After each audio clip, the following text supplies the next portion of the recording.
Okey, kita sambung sekali lagi tuan-tuan. Dalam 20 minit ni.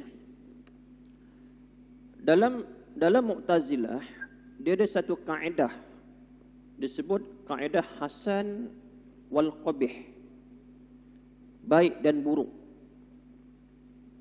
Ma hassanahul aqal fahuwal hasan. Apa yang dianggap baik oleh akal adalah baik, maka dia adalah baik. Wa ma qabbahul aqal fahuwal qabih. Dan apa yang dia anggap buruk oleh akal, maka dia adalah buruk. Maksudnya ialah nak menilai baik buruk suatu perkara kembali kepada akal, bukan kembali kepada nas. Umpamanya ialah berkaitan dengan minum arak. Minum arak baik ke buruk? Buruk. Okey, siapa kata buruk? Akal kata buruk. Membunuh baik ke buruk? Membunuh adalah buruk. Siapa kata buruk? Akal yang kata buruk. Maka buruklah dia. Dan dijadikan haram. Berkahwin berakad nikah. Berkahwin dengan akad nikah. Baik ke buruk akad nikah? Baik. Siapa kata baik? Akal kata baik. Maka baiklah dia. Bercakap benar. Baik ke buruk? Baik. Siapa kata baik? Akal kata baik. Neracanya ialah akal. Dalam Ahlussunnah wal Jamaah, neracanya ialah as-sunnah. Ma hasanahu syara', ma hasanul syara' fa huwal hasan. Apa yang syarak kata baik, maka dia adalah baik. Wa ma qabbahu syara' fa huwal qabih. Apa yang syarak kata buruk, maka dia adalah buruk. Arak itu mabuk, tak baik, haram. Siapa kata haram? Syarak kata haram. Membunuh itu satu perkara yang buruk. Siapa kata buruk? Syarak kata, maka dia adalah buruk. Mencuri, merompak, baik ke buruk? Buruk. Siapa kata buruk? Syarak kata, sebab itu diharamkan. Ahlussunnah wal Jamaah dikembalikan kepada syarak. Mu'tazilah dikembalikan kepada akal. Bila berlaku yang kedua, poin kedua, bila berlaku percanggahan di atas syarak dan akal, maka mereka akan mendahulukan akal. Ini Mu'tazilah. Ya. Syarak kata minum arak itu buruk. Tapi akal kata minum arak itu baik. Sebab barangkali di negara barat tuan-tuan, musim sejuk, sebab itu mereka minum arak sebab nak menjadikan badan tu segar dan panas sebab terlampau sejuk. Ya, macam di negara yang di Timur Tengah pun ada juga yang musim sejuk. Jadi Jordan tu kan macam jadi salji. Ya, mereka pun ada yang minum arak sebab nak bagi panas. Ada baiknya arak tadi. Ada baiknya arak tu. Kan? Maka bila arak itu baik ikut akal mereka, sedangkan syarak kata tak baik, berlaku percanggahan, maka kaedah Mu'tazilah mereka akan mengambil akal. Dan syarak pada masa itu perlulah ikut akal, ataupun syarak pada masa itu perlulah diijtihadkan semula. Mungkin haramnya arak itu pada zaman Nabi, mungkin kerana manusia pada masa itu bila minum arak dia akan jadi ganas umpamanya kan, dan tak nampak apa manfaatnya. Jadi perlu diijtihadkan semula. Zaman sekarang tak macam tu. Begitulah barangkali. So perlu syarak, perlu ikut akal, dan syarak itu perlu dimodified supaya bertepatan dengan akal. Ini cara Mu'tazilah.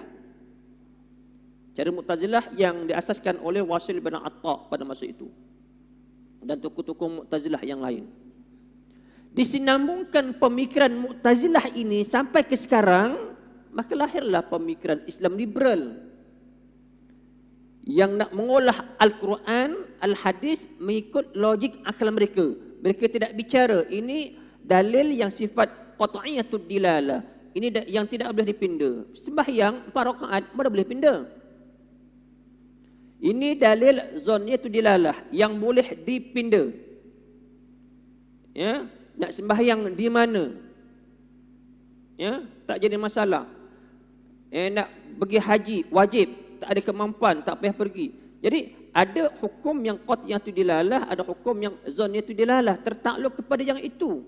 Tetapi Mu'tazilah tak, dia akan pinda sama hukum yang bersifat qat'i pun dia akan pinda kerana tidak bertepatan dengan rasional akal mereka. Lahirlah fahaman disebut, istilah saya ialah Mu'tazilah moden. Mu'tazilah moden. Bertopingkan sistem in Islam, bertopingkan anti hadis, bertopingkan macam-macam toping atas versi Islam dan sebagainya. Maka peringkat awal tadi, Ahlussunnah tak wujud lagi. Yang wujud pada masa itu ialah Mu'tazilah lagi awal, Qadariyah. Mu'tazilah lebih kepada persoalan tauhid, seumpama itu manhajnya mendahulukan mempertuhankan akal. Pada masa itu sudah ada Qadariyah. Qadariyah itu meletakkan usaha kepada manusia. Sudah ada Jabariyah yang meletakkan manusia ini tidak punya kuasa dan kehendak, semua tertakluk kepada apa yang Allah Ta'ala perintahkan. Macam umpama ialah ustaz nak minum air ni. Ini kalau faham Jabariyah, ini adalah kehendak Allah, bukan kuasa ustaz. Ustaz nak sembahyang, terpaksa sembahyang, ini digerakkan oleh Allah. Jabariyah. Kalau Qadariyah, tidak ada kaitan dengan kuasa Allah. Ini semua saya punya kuasa sendiri. Ribut yang berlaku tak ada kaitan dengan Allah. Tsunami yang berlaku, bencana yang berlaku, tidak ada kaitan dengan kuasa Allah. Itu memang fenomena alam. Dia faham Qadariyah. Faham Qadariyah. Muncul di zaman itu sudah Mu'tazilah, Qadariyah, Musyabbar sebagainya. Maka datanglah, selepas itu barulah datang Ahlussunnah wal Jamaah yang didukung oleh Abu Hasan al-Asy'ari. Abu Hasan al-Asy'ari, tuan-tuan, 40 tahun bermazhab Mu'tazilah mereka awalnya. 40 tahun bermazhab Mu'tazilah. Yang mana beliau ini dipelihara oleh bapa tirinya yang bermazhab Mu'tazilah. Ayah dia mati, mak dia kahwin seorang lagi, kahwin pula dengan seorang ulama Mu'tazilah. Maka dia ditarbiyah, dipimpin, diajar dengan ta'alim ilmu Islam Mu'tazilah sehingga umur 40 tahun. Selepas 40 tahun, dia ada clash, tak puas hati dengan bapa tirinya, maka barulah dia keluar daripada mazhab Mu'tazilah dan mengasaskan satu mazhab baru. Mazhab itu dinamakan Ahlussunnah wal Jamaah. Baru muncul Asy'ariyah ataupun Ahlussunnah wal Jamaah, ya, pada tahun 330 Hijrah, ya. 330 Hijrah. Sedangkan yang kelompok yang menyeleweng tadi lebih awal lagi kewujudannya, ya. Datang Abu Hasan al-Asy'ari dan dia pun keluar daripada Mu'tazilah, mengasaskan Ahlussunnah wal Jamaah. Dia pun giat melawan kelompok-kelompok Mujassimah, melawan kelompok-kelompok Karamiyah, kelompok-kelompok Mu'tazilah dan sebagainya, ya. Satu faham tadi menjisimkan Allah, tangan Allah macam tangan manusia, Mujassimah. Dilawan oleh yang namanya ialah Abu Hasan al-Asy'ari. Kelompok Mu'tazilah, dia lagi pakar, sebab sebelum ini pun dia memang bermazhab Mu'tazilah dan dia tahu di mana kelemahan Mu'tazilah. Dia pun lawan habis-habisan kelompok Mu'tazilah, fahaman-fahaman dia dan sebagainya. Dibetulkan semula fahaman orang Islam pada masa itu untuk kembali kepada kefahaman Ahlussunnah wal Jamaah. Berterusanglah tuan-tuan sehingga lahir tokoh-tokoh ulama selepas itu. Pendukung-pendukung dan pengikut kepada Abu Hasan al-Asy'ari. Lahirlah Abu Mansur al-Maturidi selepasnya. Lahirlah pendukung-pendukung dia Abu Thahir al-Baghdadi. Lahirlah Abu Hamid al-Ghazali. Lahirlah Sa'duddin at-Taftazani. Lahirlah al-Lakani dan sebagainya, ulama-ulama tauhid yang mendukung pemikiran Asy'ariyah, membetulkan pemikiran orang Islam yang sudah terperangkap dengan pemikiran Mujassimah dan sebagainya. Dalam konteks kita di Asia Tenggara, tuan-tuan, muncul tokoh-tokoh ulama yang besar pada masa itu, khususnya pada abad yang ke-17. Ya, pada abad yang ke-17. Kenapa kita bermazhab Asy'ariyah, Ahlussunnah wal Jamaah? Kenapa tidak Syiah? Kan? Kalau ada cikgu sejarah kan, kenapa yang kita pegang sekarang ni Islamnya ialah Islam Ahlussunnah wal Jamaah, bukan Syiah. Sedangkan Syiah suatu ketika pernah juga sampai ke Nusantara pernah menakluki Pasai dan Perlak. Pasai dan Perlak, kalau tak silap saya lah. Tetapi mazhab kita sekarang ialah Ahlussunnah wal Jamaah. Kerana tuan-tuan, ulama-ulama yang datang pada masa itu, yang berkembang pada masa itu, khususnya pada abad yang ke-17, di zaman keagungan Aceh, muncul ulama-ulama adalah Bukhari Al-Jauhari, ya, Syekh Nuruddin Ar-Raniri, Syekh Nuruddin Ar-Raniri, ya.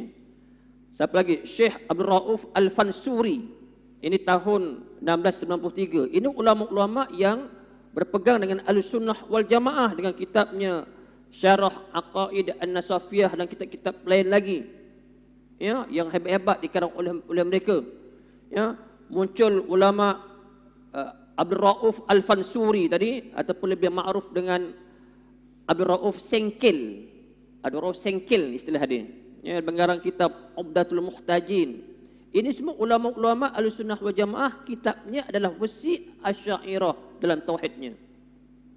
Pada abad yang ke-18 muncul Zainul Faqih Jalaluddin Al-Asi, yang mengarang kitab Bidayah Al-Hidayah. Ya. Siapa lagi?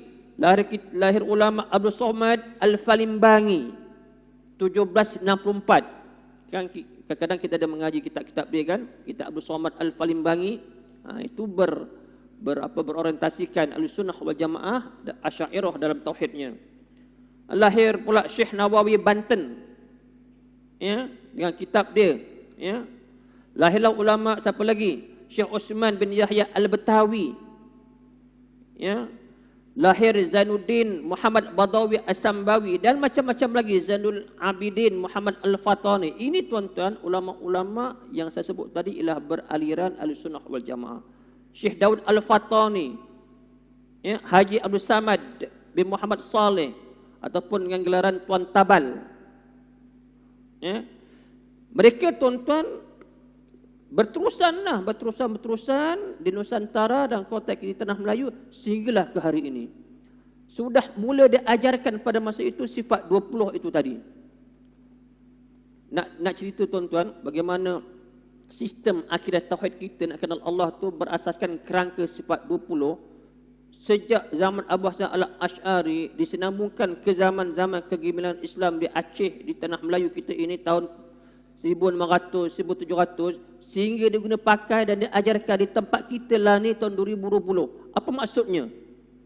Maksudnya dia sudah menjadi satu sistem yang baik dan telah dibuktikan dia adalah baik, mampu mendidik manusia, mengenalkan kepada manusia akan Allah Tuhan yang betul menggunakan pendekatan tauhid sifat 20.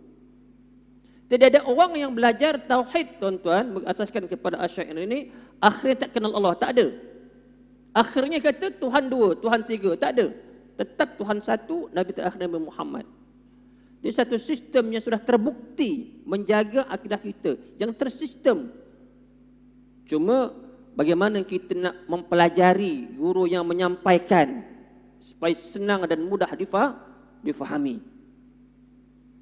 Jadi bila dia sudah menjadi satu kerangka yang utuh, yang betul, yang sudah bersistem, saya kira satu bukti yang jelaslah kepada kita yang mana sistem ini tidak bolehlah pula untuk di-argue, dipersoalkan. Kerana ada orang yang cuba untuk mempersoalkan sistem pendidikan akidah yang berteraskan Asy'ariyah sifat 20 ni. Ya, yang berasalkan yang tidak sunnah, tidak ada ambilan daripada Quran dan hadis, yang terpengaruh dengan pemikiran Parsi, pemikiran falsafah Rom zaman Aristotle, falsafah Yunan zaman Socrates kan.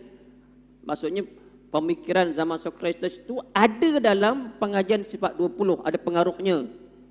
Sampai berkata begitu. Ya. Ini kalau nak bahas ni tuan-tuan, pengajian satu semester ni. Satu semester bagi pengajian. Ya. Kemudian, cuma saya tidak suka nak menjawab di medan yang namanya YouTube, Facebook. Itu bukan saya pun cara lah hal-hal yang macam itu. Saya pun cara, jom kita datang ke satu dewan, kita bincang sama-sama, berdialog, bukan berdebat, berdialog. Saya bercara. Maka adalah pelajar, orang-orang terberkaitan datang, bincang di pejabat saya, bincang. Baru dia nampak ilmiahnya. Ilmiahnya. Maka dia lontarkan. Kalau tuan-tuan buka dalam Facebook yang berkaitan dengan bergaduh ni, tuan-tuan, Allah tak suka betul semua macam ni. Bergaduh hal-hal berkaitan dengan khilafiyah dalam tauhid ataupun dalam fiqh. Orang asal faham, akhirnya tak faham. Ya, jadi yang membincangkan itu pula audien-audien yang tidak kuat dari sudut fahaman fiqh dan akidahnya, jadi rosak. Ya, jadi rosak. Apapun saya sebutkan ialah jasanya cukup besar menyelamatkan akidah orang Islam. Bermula seawal zaman-zaman Mu'tazilah muncul lebih awal, Karamiyah dan sebagainya, masa tak muncul lagi Ahlussunnah wal Jamaah, datang Abu Hasan Al-Asy'ari. So pada masa itu dia pun melawan kelompok-kelompok tadi, hingga akhirnya disinamukan sampai ke sekarang ini dan mampu untuk menyelamatkan akidah umat Islam daripada sesat dan menyembah selain daripada Allah Subhanahu wa taala. Cukuplah tuan-tuan untuk malam ini. Ya. Mudah-mudahan panjang lagi sebenarnya perbahasan yang kita tak masuk lagi cerita bulan depan dah. Manhajnya, metodologi dia. Sebab bila kita belajar satu ilmu, kita kena faham metodologi dia. Belajar matematik ada manhaj dia, ada metodologi dia. Belajar sains ada manhaj, ada metodologi dia. Ya, belajar anak-anak kita yang ambil perubatan ada manhaj dia, ada cara dia. Tidak boleh menggunakan cara manhaj anak-anak kita yang mengaji pomen, motosikal. Nak jadi pomen, dia ada manhajnya. Tak boleh guna manhaj anak-anak yang mengaji kulineri. So ilmu Islam itu tuan-tuan ada manhajnya. Ilmu akidah dia ada manhajnya, ada metodologinya. Ilmu hadis ada metodologinya. Ilmu fiqh ada metodologinya. Begitu. Jadi bila kita faham ini manhajnya, kadang-kadang yang jadi berterabur ni ialah manhaj metodologi ilmu kulineri digunakan untuk belajar ilmu perubatan. Mana maunya? Begitulah contoh yang paling mudah. Ya, sama juga kita belajar ilmu akidah ni, tuan-tuan, ada metodologinya, dia nak menggunakan metodologi yang lain, dia akan bela, tak boleh. Dia akan bela. Sebab itu setiap ilmu tu dia ada nature dia sendiri. Ya, nature sendiri. Yang menjadi masalah kawan-kawan kita, kadang-kadang dia tidak faham memperhalusi metodologi yang dipelajari dalam satu disiplin ilmu tadi. Cukuplah tuan-tuan ya, untuk malam ini, dan insya-Allah kita akan jumpa lagi jika panjang usia. Wallahu alam, saya mohon ampun dan maaf kalau terkasar bahasa dan terlanjur bicara. Mohon ampun dan maaf. Dan pendekatan saya memang begini, dia tak tahulah, saya mungkin terbawa dengan cara universiti, belajar secara agak ilmiah sikitlah. Begitu. Tidak pandai nak lawak-lawak dan sebagainya. Itu kaedah saya. So wallahu alam. Wassalamualaikum warahmatullahi wabarakatuh. A'udzu billahi minasyaitonir rajim. Bismillahirrahmanirrahim. Alhamdulillahirabbil alamin wassalatu wassalamu ala sayyidil mursalin wa ala alihi wa sahbihi ajmain.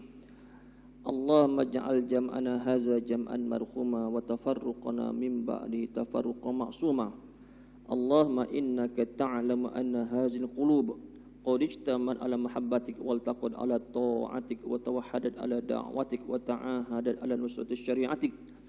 Fawasikillahumma rabbitataha wa riwuddaha wahdiha subulha wamla'ha binurika allazi la yakhbu washrah suduraha bi faidil imani bik wa jamil tawakkuli 'alaik wa ahiha bi ma'rifatik wa amit ala syahadati fi sabilik innaka ni'mal maula wa ni'man nasir.